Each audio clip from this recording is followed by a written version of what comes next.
안녕하세요. 현희씨의 달콤한 자료구조화 알고리즘입니다. 오늘은 유클리드 호재법을 이용해서 최대 공약수를 구해보도록 하겠습니다. 우리가 초등학교 때 배웠던 최대 공약수를 구하는 방법을 보면요. 예를 들어 72와 30의 최대 공약수를 한번 구한다라고 해보겠습니다. 그러면 일단은 2로 한번 나눠봐서 2, 6, 12 이렇게 구할 수가 있고요. 다시 3으로 나눠보면 이런 결과에서 우리가 2 곱하기 3에서 최대 공약수는 6을 뽑아낼 수가 있습니다. 자, 그런데 이런 방식으로 최대 공약수를 구하게 되면요. 수가 큰 경우, 그러니까 뭐 여기가 3670이고 18364다. 이런 경우, 수가 큰 경우에는 이런 방법으로 해결하기가 조금 어려울 것 같고요. 또는요, 어떤 수가 두 수의 약수를 찾기 어려운 두 수가 있을 수 있겠죠. 약수를 찾기 어려운 그 두 수를 이렇게 나누기에도 조금은 어려울 것 같습니다. 이런 경우에 유클리드 호재법을 이용하면 최대값을 좀 더 쉽게 구해낼 수가 있게 되는데요. 유클리드 호재법을 제가 재밌는 방법으로 한번 설명을 해보도록 하겠습니다. 자, 예를 들어서 제가 72와 30의 최대 공약수를 구하기 위해서 이러한 사각형이 있다라고 한번 해보겠습니다. 그래서 큰 변을 72, 작은 변을 30이라고 한번 생각을 해볼게요. 그러면 얘를요, 작은 30으로 만들 수 있는, 즉 작은 변으로 만들 수 있는 정사각형을 만드는 겁니다. 그러면 30짜리 정사각형을 두 개를 만들 수가 있게 되겠죠. 그러면 나머지 공간이 뭐가 남죠? 12. 그림이 30이랑 10이랑 거의 비슷하네요. 12를 이렇게 나머지 공간으로 담을 수가 있어요. 그러면 이 나머지 공간을 가지고 다시 정사각형을 만드는 겁니다. 그러면 여기 긴 변이 30이고 작은 변이 12죠. 그러면 12로 다시 정사각형을 만들게 되면 12짜리 정사각형을 만들게 될 거고요. 그쵸? 그러면 여기 나머지 공간은 6이 되죠. 그러면 이 나머지 공간을 다시 보아서 정사각형을 만드는 거예요. 그러면 여기를 66짜리 정사각형을 이렇게 만들 수가 있게 되는데요. 그러면 이 나머지가 없는 이 상태의 이 6이 있죠. 이 6이 바로 뭐가 되는 거냐? 최대 공약수가 되는 겁니다. 그러니까 두 변에 우리가 정사각형을 계속 만드는 이런 방법을 이용을 해주시는데요. 그럼 유클리드 호재법은 이렇게 할 수가 있어요. 첫 번째, 큰 변을요, 작은 변으로 나눈 나머지를 구하는 거죠. 그쵸? 나머지를 구하는 거예요. 그러면 예를 들어서 제가 얘를 x라고 하고 얘를 y라고 한다라고 하면 x를 y로 나눈 나머지를 구하는 거죠. 그쵸? 나머지를 제가 r이라고 한번 해볼게요. 그럼 이 나머지를 구하게 되는 거예요. 그쵸? 그러면 70을 30으로 나눈 나머지가 얼마죠? 요 12죠. 그러면 12를 가지고 다시 정사각형을 만들도록 할 건데요. 이때요, 아까의 작은 변이었던 30이 다음번에는 긴 변이 되는 거죠. 그쵸? 그러면 이 작은 변이 다시 x가 되는 거고요.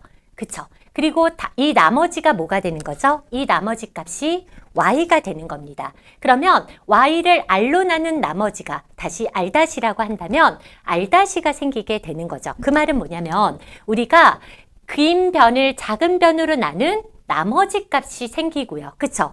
이 나머지 값을 다시 x로 해가지고 x를 r로 나눈 나머지 값은 또 다른 나머지를 나누게 된다는 거예요. 그러면 두 번째로 해야 될 일은 뭐냐면 큰 변을 작은 변으로 나눈 나머지를 구해서 작은 변을요, 다시 나머지로 나눈 나머지를 구하는 거죠.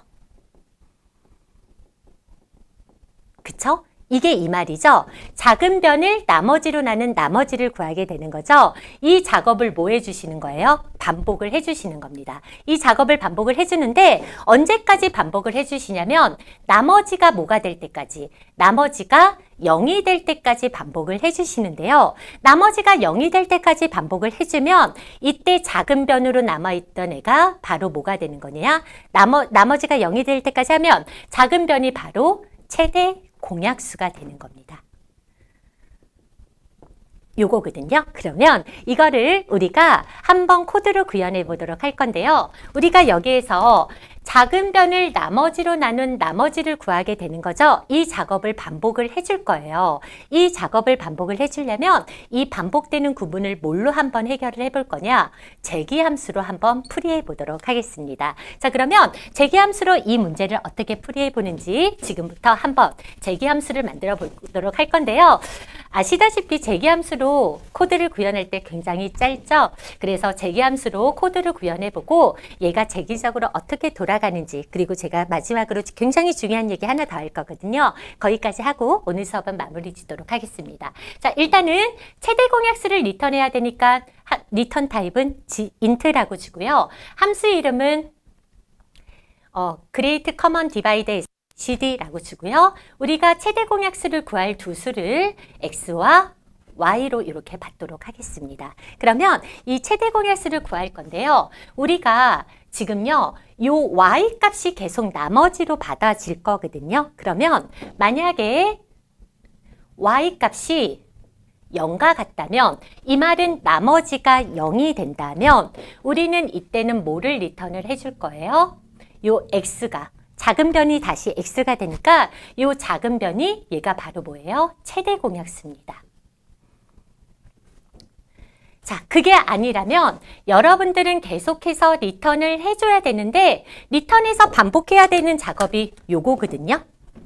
작은 변을 나머지로 나눈 나머지를 구한다 라고 하는 거를 이걸 계속 반복을 해줘야 돼요. 그러면 우리가 재기호출이 이루어져야 되는데 GCD를 재기호출을 할 거거든요. 그런데 얘가 R이 다시 X가 되고 나머지가 다시 R이 돼야 되거든요. 그렇다면 우리가 여기에서 받았던 이 Y가 다시 X로 가야 되고요. 그쵸? 그리고 Y로 가야 되는 값은 X를 y로 나눈 나머지 값이 이렇게 가주면 되는 거죠. 이렇게 해주면 여러분들이 최대 공약수를 구할 수가 있게 되는데요. 이 유클리드 호재법으로 최대 공약수를 구하게 되면 약수를 구하기 어려운 경우나 또는 수가 큰 경우에도 굉장히 쉽게 문제를 해결할 수가 있게 되는 거죠. 자, 그러면 얘를 가지고 어떻게 재기호출이 이루어지는지 지금부터 함께 따라가 보도록 하겠습니다.